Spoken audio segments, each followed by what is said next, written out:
and welcome to today's episode of Beyond the Pedal. I'm here at Silverstone, the home of British motorsport. Why? It's here. The Ferrari F430 is here. We're here for testing. Will's got some serious updates. Oh, and just listen to that car purr. Yep, today I'm going to sit down with Will, having a bit of a catch up, see what he's been up to, see what he's done to the car, and of course look forward to the 2023 season. Enjoy today's episode. Oh man, love it, love it.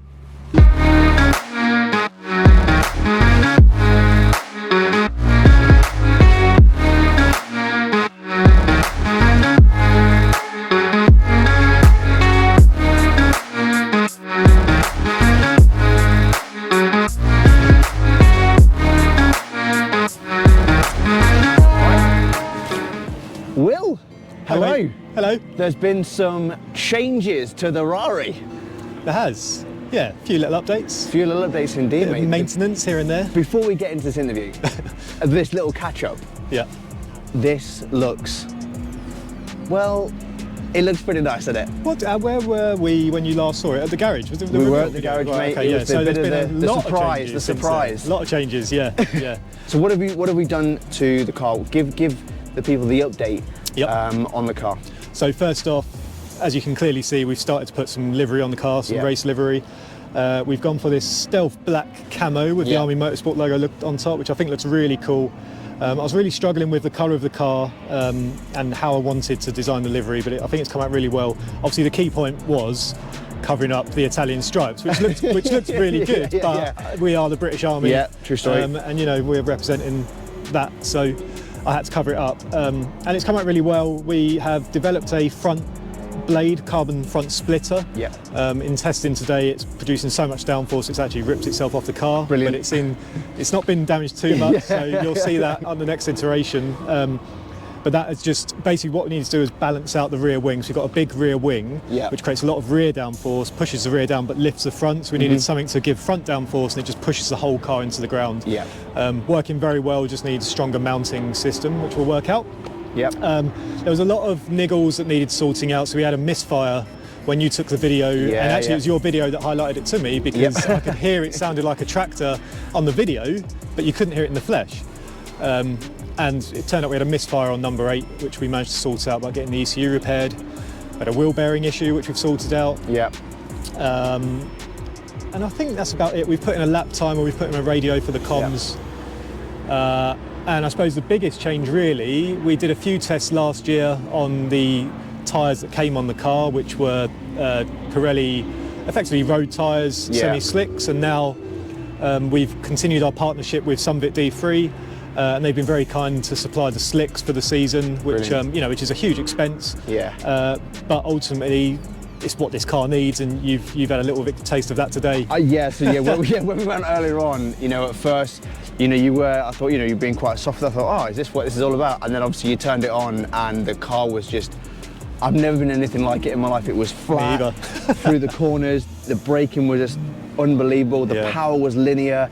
And obviously you know the track really well. You said you spent a fair bit of time on the sim, and that was evident going around that track. But when you were taking some of those corners, I was just, oh my god, this is insane. And that's everyone that's been in the car so far has just been, even on the 7-year-old concrete tyres that were on before, it just is so flat going through the corners. And I said to you before, it's fast in a straight line, right? But it's as fast on the brakes and through the corners as it is in a straight line. It's just epic the everywhere. Step up from the Holden to this, it's night and day. It's night and day. It's huge, and that's a lot of that's from the tyre. We're set on a set of race wets at the moment, but on the car are the full race slicks, and no tread whatsoever, 100% grip to the surface of the road. It's my first day on slicks today, so I've still got a ton to learn about the set of the car. But it's also, I've always moaned about factory-built race cars, but this is a factory-built race car by Ferrari. This car was built to compete in the Ferrari Challenge, and it's done a lot of racing since, and it's just in the design of the chassis and the way it all works, it is a thoroughbred race car. I just cannot believe how much grip there was. When he was going through some of those corners, you think, how is the back end not spinning out. Yeah. But it was just stuck to the road like glue. It was unreal. Incredible. It's unreal. I've never felt anything like it. I mean, is this giving you the confidence going to the slickers? It's a big question. It's yeah, I think like I know I've got a ton to learn, you know, racing on slicks, and the car has just got incredible potential. I need to grow a big pair to really pilot this thing well. You mean take your own advice? Exactly. Yes, clearly it's good advice. So the season's coming up. We're racing here at Silverstone. Yep.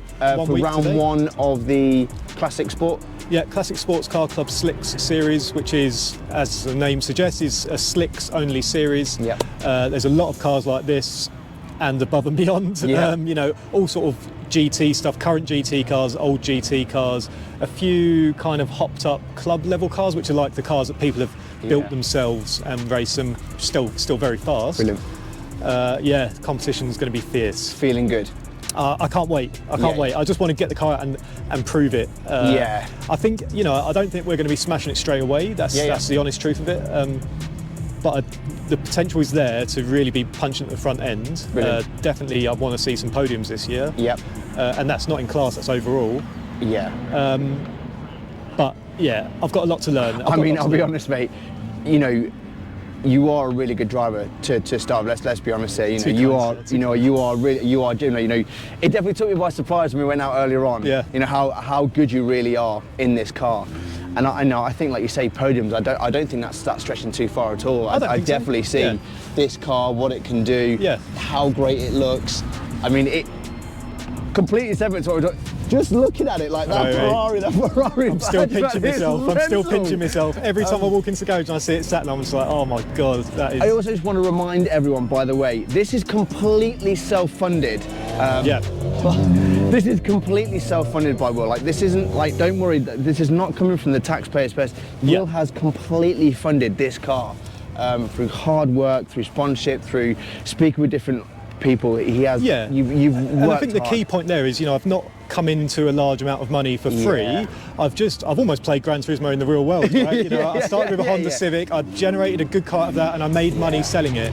Moved on to the Holden, I made a good car out of that and I didn't make money, but I certainly got a lot of money from the Holden I spent 20 grand buying the car, I sold it for 45. Which funded 95% of this car. Very good deal, don't get me wrong. I was very lucky to get the car at the price that I did, but it wasn't without issues, so I've had a lot of work to do and spent a lot of money since. Sorry, I'm sort of sidetracking, but the point I'm making there is anyone can do it. It's just you've got to have it's a time, and that's probably where I do but you're also differ to others because I'm passionate about motorsport. I'm lucky in that I can invest a lot of time into this, and that's for various reasons. That makes a big difference, but anyone can do this. That's the point. It is hard work and dedication, and we'll always keep pushing to be going further and further. You know, this is from the Holden being the endurance team for Army Sports Car Racing. We're now the GT team, and the 116 series that we're going to run will be the endurance side of things. But this is now the start of a 5-year plan to try and go professional racing. And that's a big statement because you're talking the pinnacle being like 24 hours of Le Mans. Which is, you know, you're scratching on 7 figures. Hey, Michael Fassbender did it, right? Exactly, yeah, you sure did.